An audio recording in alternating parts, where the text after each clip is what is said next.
Arrangement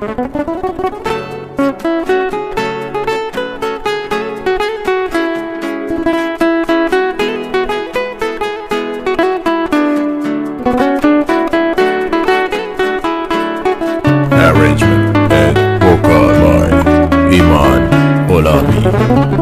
بی وفایی کار هر دقیقته، چی داری از من پنهون میکنی؟ من که میدونم منو دوست نداری، چرا دوست داری با هم بازی کنی؟ چرا دوست داری با هم بازی کنی؟ چرا دوست داری با هم بازی کنی؟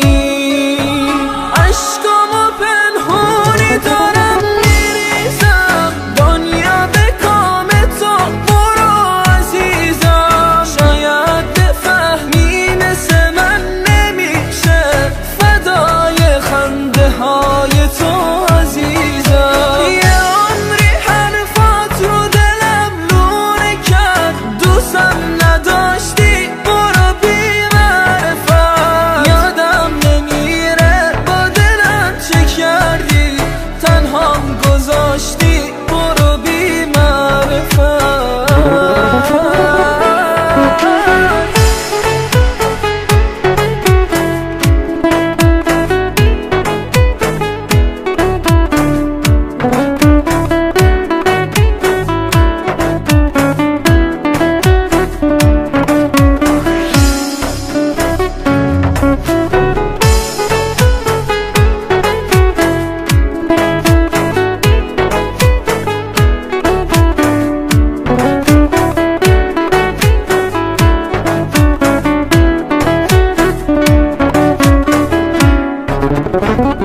بی وفایی کار هر دقیقته،